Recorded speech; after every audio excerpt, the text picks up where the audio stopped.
Coach, welcome to Frontier Restaurant in Albuquerque. Good to see you. Thanks. It's great to be here. Well, we were talking off camera about a whirlwind from the time this job came open to the time you were here for a press conference was just over 2 weeks. So what was that like?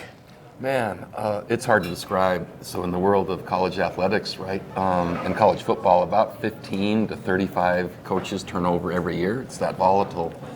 And man, it just so happened, we had just finished building our ranch in Montana, and I was contacted by 2 other schools that were doing searches. So my alma mater, Oregon State, and then there's a school pretty close by, an rival of ours, Boise State. And so I was involved in those searches ongoing, and really had just been cheering, and because I coached Coach Gonzalez, and so I coached Danny through his career here, and was really hoping and pulling for New Mexico to have success, not intending on that being an option. So I was thinking something else, and so I had mixed feelings. New Mexico calls, and so there's dang because of Danny, and then but also an intrigue for a place that I cared about so much 25 years ago. And Rocky and I, Rocky becomes the head coach and I'm his defensive coordinator, and man, we won 3 games our first year, and then we worked like crazy and we won 4, and then we worked like crazy and won 5 the next year, and then it doubles down to 6, and we won 7, and the year I left, we went 8. And I just loved that transformative process. I loved Albuquerque. And I just love doing hard things and helping programs transition, but helping build young people. So all of that is in my mind while New Mexico calls. And like most cases, the interviews aren't on campus. They're kind of secretive. They're off at another place. And so I go up to Las Vegas and I agree to have an interview. And 2 days later, maybe 3 days, the deal is done, and I'm here being announced in the press conference. And man, during that time, and it doesn't take long now in the world of the transfer portal, and the players love Coach G, right? So other players, by then I think there were 19 that have already left in the portal by the time I arrived. And so I was introduced to maybe a third of the team. Welcome back to Albuquerque, and then it was working to build the roster. And here we are now, the first day of school, having our first team meeting yesterday with the whole team, bringing in 21 new transfer players, another one on his way, having them integrate with our existing team, getting them admitted to school, finding housing, and going through our first workout, and then meeting with you. So there's a lot. All right, well, there's tumult there for sure. But the whole deal, and you alluded to it when you mentioned the transfer portal, that every job you started prior to that, there's no such thing. And your roster was a little more certain. You had control over it in effect. Now, the whole world's different. So you can't even plan on a student athlete being with you for a couple of 3 years. You really can't. The world is completely different. And during the time that I took off from University of Virginia, I had a podcast called Head Coach University. Talked with maybe 50 of my colleagues that are other head coaches, and all well known and very successful. And each of them basically had the same sentiment that college football has changed more in the past 2 years than their entire career. Right now, so if I were just to give some reference points in the Mountain West Conference, UNLV turned over 55 players last year, meaning from the year that they hired a new coach to being in the Mountain West Conference championship game, their roster was basically half new players. Utah State was about 48 new players, so at the group of 5 level, between 40 and 50 new players per year. And my career has been rooted in developmental players, 3-star players that sometimes were a little bit late developing, and they became exceptional players. 115 have had NFL contracts and have gone on. No 4-star or 5-star, but the developmental process was something we counted on. Right. And the redshirting and having a player through his whole career. Now, if a role isn't what an individual wants in 1 year, there's a great chance that they're gone the next year. Or if a player has a great year, then especially at the group of 5 level, but even at the power 5 level now, more opportunity either to play at a higher level or in today's market, being paid more. Right. And so the relationship developing process, the development of an athlete process, a roster management with succession planning. It's really moving a lot, or really quickly, to 1-year rosters, and then what will the next year's roster look like? It really won't resemble the previous year, so it's a brand new era. Well, what it brings to the business of coaching, the organization of coaching, is a need for great adaptability. Totally. If you're stuck in the old world, you're done. Totally. So you're spanning, you're kind of making this transition. That must be somewhat exciting. It's awesome. I love the organizational design. It's a passion I've had for a long time, and mostly driven by institutions that are very unique. So at BYU, right, it's a faith-based institution with 98.5% all members of one faith and a very specific recruiting pool. So there's adaptability and some flexibility, and you have to be nimble there to adjust an organization to have success.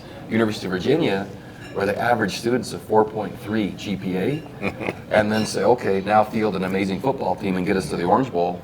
So that's an amazing challenge, which was awesome. But now here, with the chance to revive and restore and have the transformation process happen at UNM, that's a different now subset of what we just talked about. Totally is possible, but really engaging and thrilling to be able to put design elements in place that leverage this place. And already it's been really a profound and experience with so much momentum with this many players coming, good players, and the roster being built and developed. Gosh, so in less than a month's time, since myself and my staff have been here, which by the way, they were assembled in less than 6 hours. So we hit the ground running. All of my staff are former players of mine, and so they know the methodology, they know the way, but now they've been adapting already at different places to the world of NIL. And so best practices applied, my history of UNM, the Mountain West Conference, and the recruiting connections from all over the country, where these players are coming from. It's come together really well for a great start. Well, and that's amazing, and I'll tell you, the public is really excited about what's going to happen. But now, let's just take a step back, because your career and your lifespan has been sort of an incredible journey too. You were here as an assistant coach. You started your family here, correct? Your first son was born here. Yeah. Right. So you were here as a young assistant coach. Now you go on to BYU, Virginia. You raise a family. Your guys are all adults now, right? The three of them? It's been crazy. So my wife and I are looking for a house. I'm still in a hotel right now, as are most of my staff members. When we arrived here, we were house hunting for just Holly and I. Hadn't started our family yet, and here we are now, 25 years later, and it's just Holly and I. And so we're basically in the same housing market as we were then, other than all my kids are grown, and now they're all off at college. And are they, all three of them are at college now? They are. Where are they? So every one of them's at BYU. Oh, okay. So they've all served missions for our faith, but I have a 24-year-old, a 22-year-old, and a 20-year-old. My middle son played at Utah State for a year, our rival, one of our rivals. My youngest son is into rodeo, and then my oldest is in the performing arts. So, man, here's the performing arts, here's college football, and here's rodeo. Man, we've been to every kind of event possible, which is fun. Yeah, well, your kids also have unique names. You want to talk about that? Because Sure. I know the names. I don't know how you got your wife to agree to all this. Yeah, it's a negotiation, recruiting. So my dad was in the horse business, so my given name is Bronco, and wow, have I had unique experiences. So when I'm introduced, that can go a lot of different directions. So when I'm introduced to someone, they can make a comment that might not be appropriate, and then I've got to have, there can be a challenge right there. And so I really enjoyed kind of defending, but also living up to, having an occasion to rise to just with my name. So I told Holly about that, which kind of got the ball rolling. But if you ride a cutting horse, you're called a cutter. I grew up in the cutting horse business. My oldest son is Cutter. His middle name is Bronc, after me. Next son, a famous horse trainer in Australia named Breaker Moran. Sure. Middle son, Breaker. I love to surf as well. Blue, color of the ocean, Breaker Blue. And my youngest, Holly's father passed away. His name was Ray. We already had Cutter and Breaker, so Raider. Not the Oakland Raiders, but Raider after him. And then his middle name is Steele, for hopefully who he becomes, and how strong and steadfast. So anyway, the thought was, though, to give him an occasion to rise to with a name that was distinguished and might mean something more. And so, anyway, Holly dialed that down. I had some other ones that were wilder than that, and She dialed it down.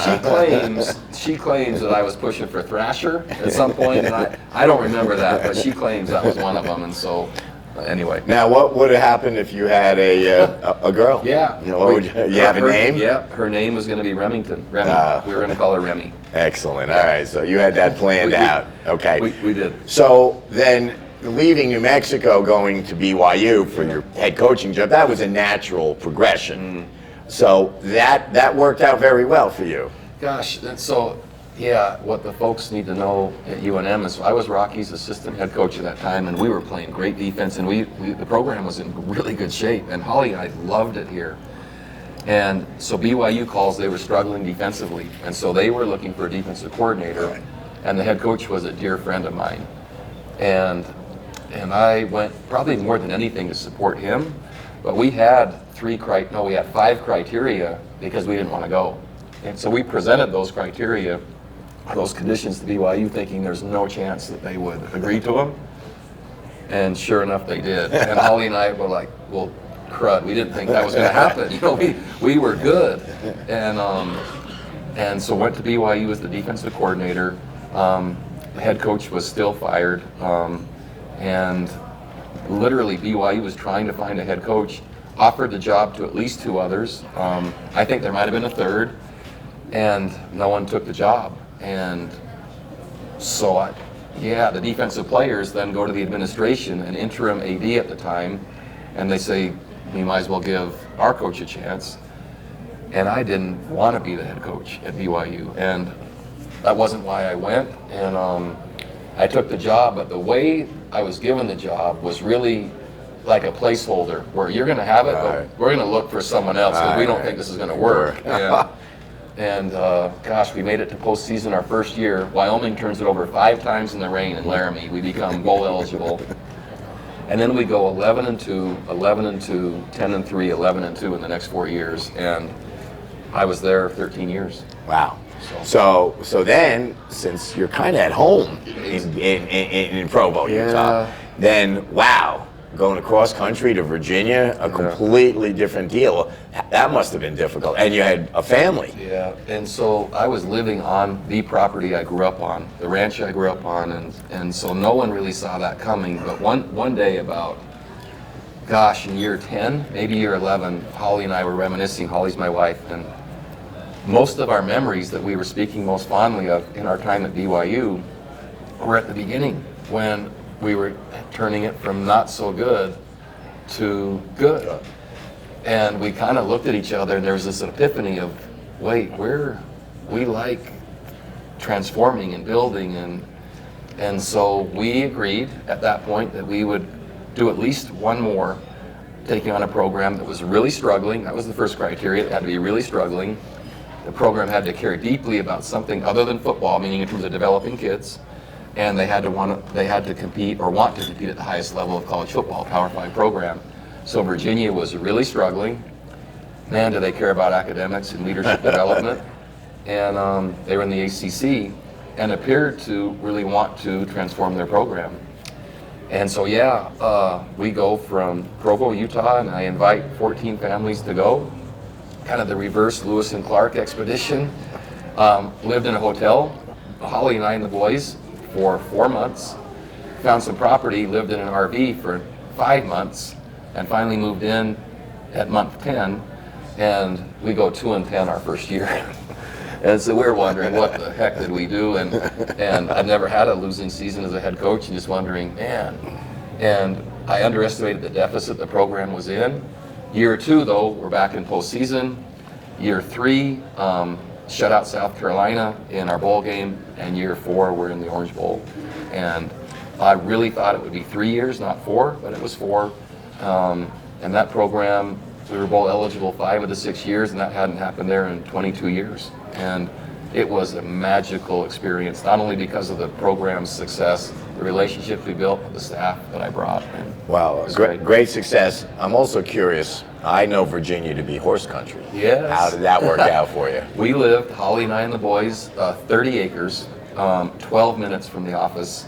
My kids and I are into team roping, and so we had a roping arena on our property, a fishing pond on the property, a pool on the property. It was UVA football central, and so we designed it for the players that were there, the recruits that were there. All the families had young kids, and so every Thursday, the entire organization came to our place for our meetings, even in season, and kids would swim and coaches would fish and others would ride, and it was just it was fantastic for everyone, and really well designed from a connectiveness, and so the relationships were so deep with the staff and with the players, and that made not only the results, you have to have results, but that made that just come to life in a whole different way. Well, it sounds like an incredible experience. Obviously, for football fans like us, the record is, we can see the record. We don't know what goes on behind the scenes or internally, but it was a great experience, and then you decide you had enough?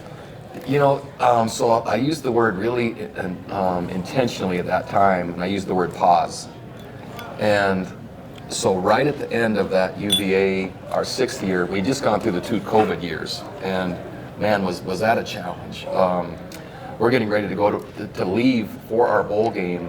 The 2nd COVID year, a third of our team tests positive the night before. Oh. We wake up the next morning, another third tests positive.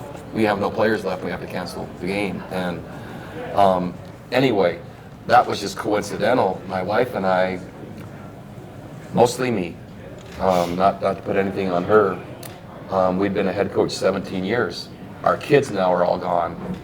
And it just seemed like the right time for us to reconnect and redecide. Not decide for the first time, but redecide, just she and I now, is this what we really want to do? And why would we do it? And what's the main motive now? And is this what we're supposed to do? No one saw that coming. Virginia certainly wanted me to stay, and I just, it caught my staff off guard, and that was really hard for me. But I didn't think I could decide that while we were doing it. It was too close, and so it surprised even Holly. So I stepped back, and we finished building our home in Montana, a ranch in Montana. A year ago, probably 3 jobs that I could have returned to, and none of them felt exactly right. Holly, I think, was eager then, which was great for me to see. Being a coach's wife and a coaching family, now that our kids were gone, she and I, we've always made all of our decisions together, but it was fun for me to see and reassuring that she was anxious to do it. She wanted to get back, huh?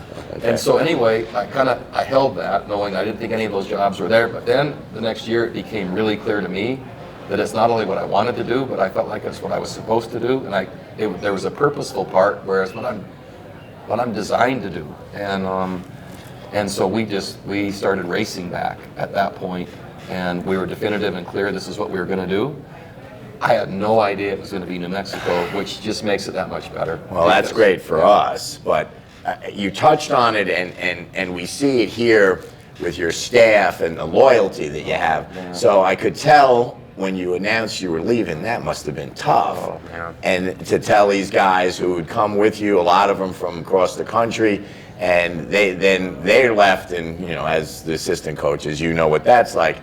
But now you get this job, and it seems like you put this staff together. These guys are eager to come back to work with you. They are, and it's a different staff, and that was the hardest part because of how deeply I care about my staff members, and so some of them have been with 13, 14, 15, 16, 17 years, and yet they knew kind of my way and maybe only my way, and this wasn't the motive, but in those 2 years that we were separated, to hear the growth and the experiences and the challenges, and some of the things they liked better than the way I did it, and some they didn't like as well. Some of the things that they missed, and some maybe things that they didn't. The current staff that I have, so my 2 coordinators have been with me either as a player or one started as an intern, 19 years. And one of those played for me. Every other member of my staff, other than one who was a graduate assistant for me, are my former players. So this is an entire staff of my former players and or graduate assistants. And it basically is the 3.0 version. My BYU staff was one version. My UVA staff, that staff was the 2.0, but man, deep and just so relationship driven. All of these guys basically were playing for me at University of Virginia under that staff. So this is 3.0. So these last couple of years, when they were all graduate assistants or former players, they've been launched at the FCS level, just carving their way into the business. And I call, and here they all come. And I'm just so lucky.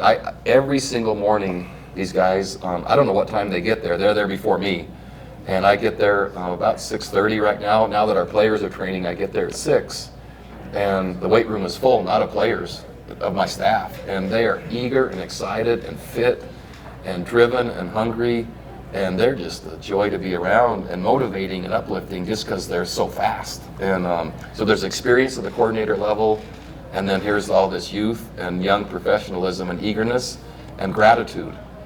And that's a huge thing. Gratitude to be here, gratitude to be at UNM, gratitude to be with these players and to make a difference. And it's so far, I've only been with the players one day, so far that's been clearly the best part. Well, I've been lucky to meet with a bunch of players, about 20, and a great group. One of my associates remarked how they're all bigger than last year, so that's a good start. And I just want to say before, I want to get into the New Mexico thing, but we are in the Frontier Restaurant. We are being hosted by the Ranasex, big UNM football supporters. Green chili cheeseburger was good? It is, like, so if someone is hearing this and they don't come to order it, I don't know what their problem is, because this is clearly, and from 25 years ago, I still remember the cinnamon rolls. I mean, this was a foundational spot for me then. It's awesome. Well, it's great. It's my 51st year of eating green chili stew at the Frontier. And the tortillas to like dip in it. You got it. It's key. All right. So now you're at UNM. You're in an evolving landscape. The Pac-12 disappears overnight. You're in the Mountain West. There's a lot of challenges at this job. How do you look at it? Where do you start? I love the entire thing. So I always believe it's who first and then what. And so the staff was assembled so quickly, but so intentionally.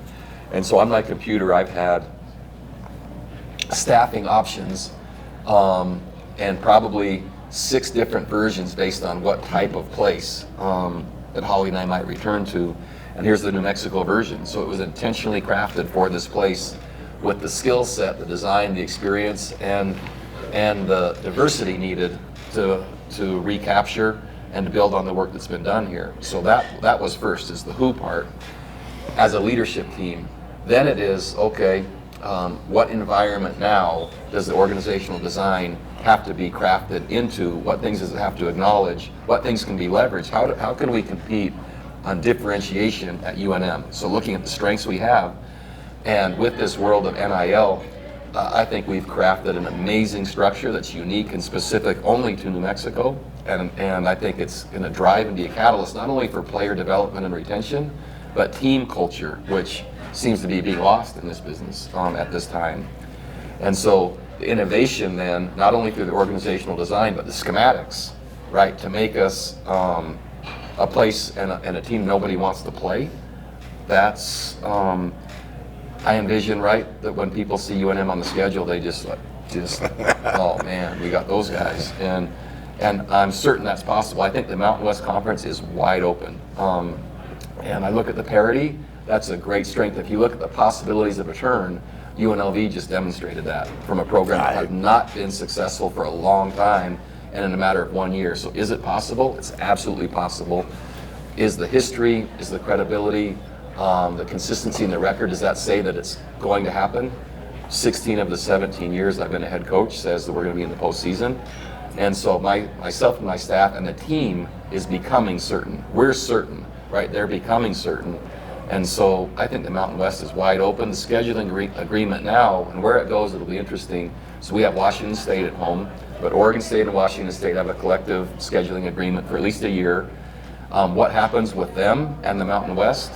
I'm hopeful for a merger. I think both those communities would be great, would fit. That elevates our league, also elevates the possible revenue generated, but also it makes the league harder, which is great. And there's zero reason that we can't be at the table for for all of those discussions when it comes to championships and success in football.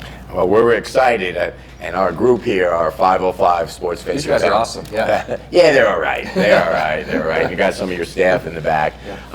We're looking forward to working with you, and obviously the NIL component has changed the whole game. It has, and it's even an understatement saying that it's changed the whole game. The way that players are selected and assessed, if NIL isn't being considered, it's really an oversight on the leadership part. If NIL isn't considered for the retainment of the players, that's just not realistic. If you're considering your roster and any succession planning and consistency and you haven't considered NIL, then that's an oversight. And so really it's how to intentionally do it to gain a competitive advantage on our peers. That means you have to know the market, but it also means you have to know young people, and relationships are still foundational to the whole thing.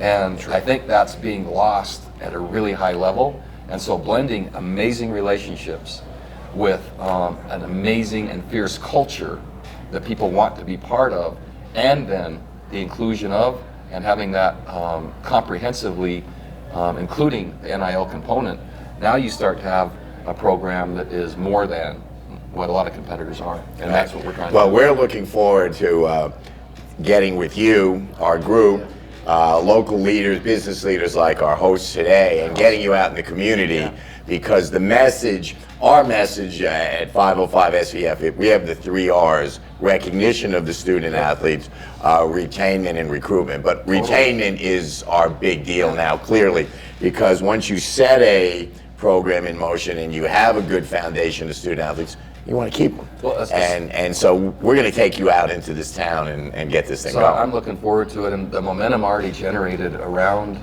the NIL possibilities, I've been humbled and grateful for. And if you think about when you start putting names and faces to who we're going to retain, it makes it personal, and that to me is what this is about, right? So these opportunities now allow really good players that our community loves, and they love being here in Albuquerque. There's a relationship and a community connection there that starts to be really fun, and when the winning occurs and the stands fill, that's a fulfilling experience for everybody, and I see that happening. No doubt about it. In a town like this, where the growth potential is huge, and we've got a beautiful facility. You can sit in that stadium and see the vista of the mountains, and it's going to be packed. And the excitement that we're going to have here is going to be great. My staff and I, we just were, Eddie Nunez, our athletic director, opened his box and let our football staff sit in that during our basketball game versus San Diego State. And it was great for me, but also my staff, who's learning about Albuquerque, to see this community and this fan base connect with a team that's playing well, trying so hard, diving on the floor, playing with such passion, and to see that connection. And man, when I was here with Rocky before, this was a hard place to play, and people did not want to, and it was becoming full, and it was becoming raucous, and it was becoming connected to a group of people, man, that they love physical football, they love winning football, they love violent football, but they love exceptional football. And man, that vision creation is what we see. And for my staff to experience it in another sport just made it even more likely, because there's a reference point that is just going to be right across the street. That's right across the street. Exactly. The place was rocking. So Totally. On a beautiful fall day in Albuquerque, I think we've discussed all sorts of areas where you're going to take this program. What if you're recruiting a kid, top 100 player out of California? What are you selling him on to come to University of New Mexico? Opportunity. And so our staff is so accomplished at the development process of helping these kids become exceptional, not average, not good, exceptional football players in terms of their craft. And we love kids that are passionate about football. And so someone that really wants to excel and exceed in their craft, we're masters at that. The opportunity couldn't be better. UNM is not coming off recent success. The need is off the chart, so the development plus the need, but needing players isn't the same as wanting them. And so the relational component, we can help you, but we can not only help you specifically because we need you, but we actually want you specifically as a person. And so we're talking about relationships for a lifetime. In the pause that I've taken, the number of texts and emails and phone calls, it's changed my life. And they're talking not about the games, they're talking about the moments, the relationships. And so the depth of relationship with the ability to play amazing football and then go on and play if they want to, which is, there's 115 guys in my career. I mean, there could be the next one of them, and truly making a difference at a place that's craving that, and their value and impact would arguably be larger larger here than it has been anywhere. And it feels great to make a difference. And so our ability to innovate then, when you put the players that come under that guideline, knowing that they're going to have to work hard and earn their way into their future, right, which is blue collar, and it's just how this world works, who they become through that experience, and then to have a staff that's so innovative.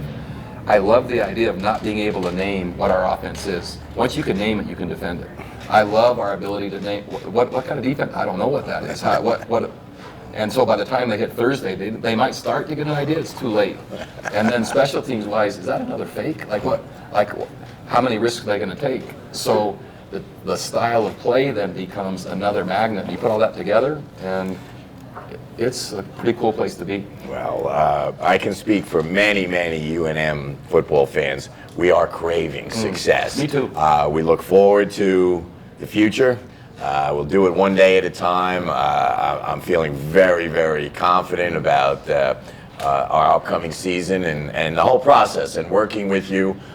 We at 505 SVF work very closely with the program, and I'm getting very confident of the success. I am, our staff is, we're also realistic about exactly where we are. The clock is ticking right now. And so with these, just to be clear, we have 22 new players that are arriving, and the rest of my staff, I've chosen for them because we're almost at scholarship capacity before we go into the off season in the spring. I've chosen to keep my staff in. With this team, the clock is already going and we need results. And so that's unheard of at this time of year.